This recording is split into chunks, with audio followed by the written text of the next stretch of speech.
Hello everyone. Sarah here. Thank you so much for joining me. I am wanting to play with this Kat Scrappiness stamp set today. I had some inspiration and I really wanted to try and create a card.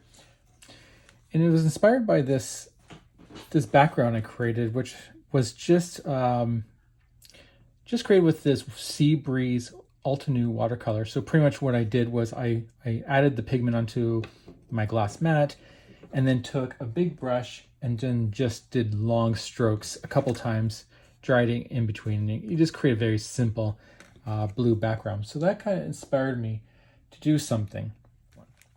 Off camera, I did already color this cat. I really like the one that's kind of on its back, just looking for belly rubs. Actually, that's what it kind of looks like. But I'm not going to do that. I have something else I want to play around with, which is inspired from this background. Let me say that. So what I'm also going to bring in is the Kat Scrappiness mugs and cups. And so I'm going to tie this all together and kind of have, hopefully, a fun scene. I will be fast forwarding a lot. I'll do a voiceover once I start, but it will be really fast just because the coloring takes me a long time. so let's get started. First thing I'm going to do is just die cut that little cup. And this is the cup that comes from the Kat Scrappiness die set. And it's actually meant to be a shaker. But in this case, I'm actually going to draw the top of the cup so that you can kind of see the liquid that's going to be inside of it. I'm just doing a very simple outline with my pencil. And then I'm going to bring in all my cool shades of Prismacolor pencils and just start coloring in this cup. I'm still learning how to color because it's supposed to be a white cup, but it kind of starts looking like a gray cup, but that's okay.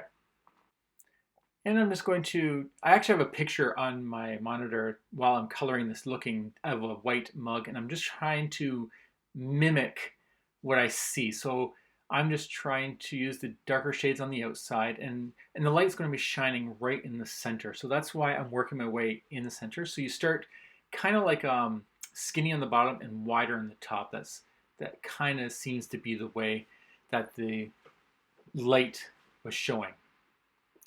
And then for the handle, that was a little bit tougher just because it is a curved handle. And so you're just trying to get that shadow in the right spots. Once again, I am looking at an image. I just did a Google search for a mug and that's what I'm kind of following. And then I'm just going to spread this out more just so that kind of blends in better and it's not so much white, even though it's supposed to be a white mug. It just looked kind of silly after adding all that gray that it was very white in the center. And then I'm just going to take this. There's two ways of doing this. One is Gamsol, and the other one is using the wax pencil, and I decided to use the wax pencil in this case. Gamsol would have been kind of neat, but. And then I'm just going to slightly, ever so slightly, trim just the corners, just so that it gives the mug more of a defined shape.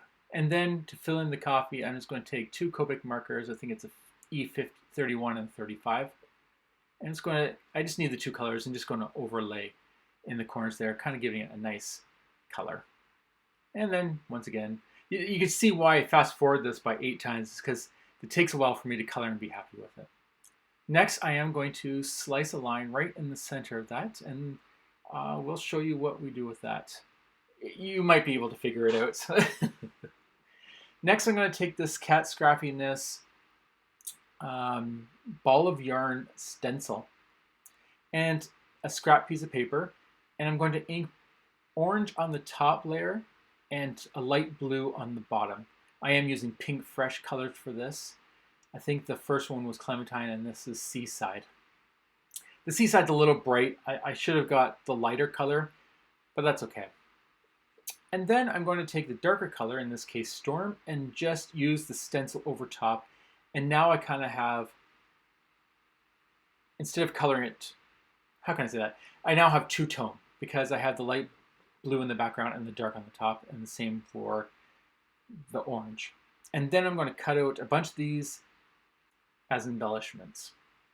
I'll do this all off camera because it takes, you don't need to see me cut all those things. There you go, I got a bunch of them. And I have some on the side that also in case I needed them. Okay, now here is putting the card together. First, I'm going to add a sentiment. I actually don't own any coffee-themed sentiments, I realized. So I decided to do a Home Sweet Home. This is from 2021 probably. It's a Simon Says card kit. And I'm just going to press that with some VersaFine ink about 3 times. It is watercolor paper, so I had to get into those grooves, and so just really press down and a couple times just to make sure it gets in those little crevices. And then I heat set that with some clear embossing powder and got a nice little shine there. Okay, now let's get this going. I am going to prop that cat so he's not laying on his back for belly rubs anymore. He's just kind of snoozing in a cup of coffee. So Home Sweet Home, this is his world, in case it's actually me, but as a cat.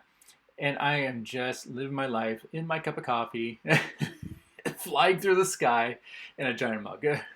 That's the inspiration that I had when I saw that sky background.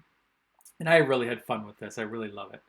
Because this paper is a little bit warped from all the water, I'm going to use some double-sided adhesive and liquid glue just to make sure that really sticks down. I don't want it to lift.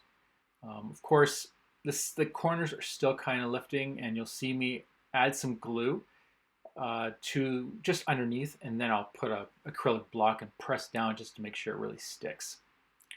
So I'll do it about on almost all the corners. And that's just to make sure that there's no lifting. It's nice and snug on there. It's one of the problems with watercolor papers when you do a whole panel like this, because it can be a little more difficult to make sure it's flush. I did prop up my cat and mug on some foam tape so that it's lifted above everything else. So in the background, I am going to add these balls of yarn, and it's kind of like he's just dreaming, flying through the sky, and you got these raining balls of yarn. Nothing is better than this. Coffee and balls of yarn. I just had fun taking different elements from Kat Scrappiness's products and creating a fun card.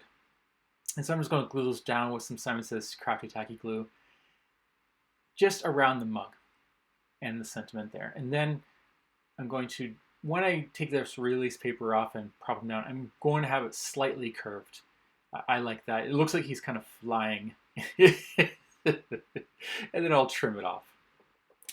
To finish it off, I am going to grab some Copic markers just to add some speckles. It doesn't mean anything, it's just a little bit of texture around here, and I'm just randomly doing this. It really doesn't have any particular meaning to it. And that's it for this card. The only thing I did do, and I'll show you in a second, is I added some Zs to indicate that it is sleeping in the coffee mug. So there we go. That's my professional picture. So I hope you enjoyed this fun, whimsical card. I really had fun with this. I really love it when something pops in my head and I'm able to translate it into card form. And this one was a lot of fun to make. So I do hope that this created some inspiration for you. Maybe you can grab a bunch of different random products and try to see if you can create a card just for fun, just for laughs, just to have a good time. That's what I like to do. So until the next time, have a wonderful, beautiful day, and I'll talk to you later. Bye.